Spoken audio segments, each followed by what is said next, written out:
اللہ ہی تھامنے والا ہے، اللہ کبھی مایوس نہیں ہوتا۔ اپنی رحمتوں سے ہم ہی آزمائشوں سے تھک جاتے ہیں اور نا امیدی کی ڈور پکڑ لیتے ہیں۔ پھر اللہ ہمیں ان آزمائشوں سے ایسا نکالتا ہے جیسے وہ لمحہ ہمارے لیے صرف ایک خواب تھا۔ جو کچھ بھی تم اللہ سے رو کر تڑپ کر مانگتے ہو، دیکھنا ایک دن حقیقت میں تمہارے سامنے ہوگا۔ ایک دن تمہارے پاس وہ سب کچھ ہوگا جسے پانے کی امید میں تم اتنی دعائیں کرتے ہو، راتوں کو اٹھتے ہو۔ اللہ تمہیں وہ سب کچھ دے گا جس کی تمہیں تمنا کرتے ہو۔ تمہارا انتظار ضائع نہیں جائے گا۔ انتظار کرنا مشکل ہے، مگر اس انتظار کے بعد جو اجر تمہارے لیے لکھا گیا ہے وہ تمہاری زندگی بدل دے گا۔ بس ہر چاہت سمیٹ خود کو اللہ کے سپرد کر دو اور پھر دیکھنا وہ تمہیں کیسے اور غم سے آزاد کر دے گا۔ جب تعلق رب سے جڑ جائے تو دل کے حالات بدل جاتے ہیں، اور یہی وہ مقام ہے جب دعائیں قبول کر لی جاتی ہیں۔ جب اللہ تعالیٰ کسی انسان کو پسند کرتا ہے نا، تو اس کی پسندیدگی کا عالم یہ ہوتا ہے کہ وہ اس انسان پر بہت زیادہ آزمائشیں ڈالتا ہے، اتنی کہ وہ سوائے اللہ کے کسی کو نہیں پکارتا۔ اللہ تمہیں خواب تب تک دکھاتا ہے جب وہ ان کی تعبیر پر راضی ہوتا ہے، ورنہ اگر اسے تمہیں دینا نہ ہوتا تو تم مانگ رہے ہو، وہ کبھی تمہیں دعا کی توفیق نہ دیتا۔ وہ چنتا انہی کو ہے جن کو وہ خاص کرنا چاہتا ہے۔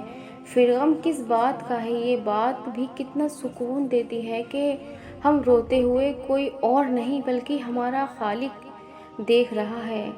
اللہ تو چھوٹی سی چینٹی کا حق بھی ضائع نہیں جانے دیتا۔ پھر تم نے کیسے سوچ لیا کہ تمہارے ٹوٹے دل کے ساتھ کیا کیا صبر کو وہ ضائع کر دے گا؟ یقین رکھو، دعائیں نام پکارتے ہوئے واپس آتی ہیں جب قبولیت کا کن کہہ دیا جاتا ہے۔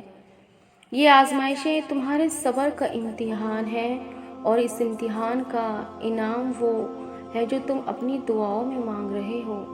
جب دل تھک جائے تو جان لو کہ آسمان سے تمہاری مدد کے لیے اب کوئی نہ کوئی قبولیت کا دروازہ کھلنے لگا ہے، اور جسے تم ناممکن سمجھ کر اپنی دعاؤں سے نکال دیتے ہو، تمہارا رب اسی ایک پل میں ممکن کرنے پر قدرت رکھتا ہے۔ اس کے کن پر کبھی شک نہ کرنا۔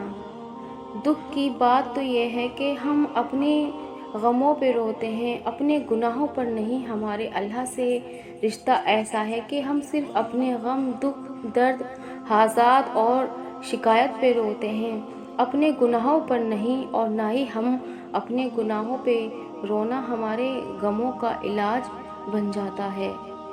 ممکن ہے کہ جس گھڑی تم اللہ سے مانگ رہے ہو وہی قبولیت کی عطا ہے کی گھڑی ہو، تو کبھی ہمت نہ ہارنا اور اس توقیر سے تم اپنے رب سے مانگو، دیکھنا وہ بند دروازوں سے تم تک معجزات پہنچائے گا۔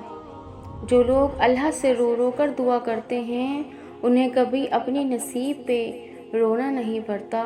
تمہارا اس چیز کو ناممکن سوچنا اپنی جگہ ہے، لیکن وہ تو اللہ ہے نا جس سے مانگا ہے، اور ایسا تو کچھ بھی نہیں جو تمہارا اللہ نہ کر سکے۔ یہ صبر، یہ مانگنا یوں ہی نہیں ہے، اللہ نے وعدہ کر رکھا ہے تمہیں نوازنے کا۔ دعاؤں کا مسلسل تمہارے لبوں کی تسبیح بن جانا اللہ کی طرف سے تمہارے لیے قبولیت کا ایک اشارہ ہے۔ اور دعائیں مانگتے رہو، اسے اپنے بندے کے اٹھے ہوئے ہاتھوں کی لاج رکھنا آتا ہے۔ سنو، یہ نہ سوچو کہ تمہاری دعائیں نہیں سنی جا رہی ہیں، بلکہ جان لو تمہاری دعائیں تو عرش پر جا چکی ہیں۔ اس کے تو پاس ایک کن کی بات ہے، جب تمہارا حق میں بہتر ہوگا تو اس نے کن کہنا ہے اور فیکون کے معجزے ہو جائیں گے۔ تمہاری مانگی ہوئی دعا کے راستے تھوڑے مشکل ہوں گے، ہاں کبھی غم اور پریشانی کا بسیرا بھی ہوگا، مگر یقین کرو منزل تمہارے کن کی ہوگی، تحفہ تمہارے معجزے ہی ہوں گے، اور آنسو تمہارے خوشی کے ہی ہوں گے۔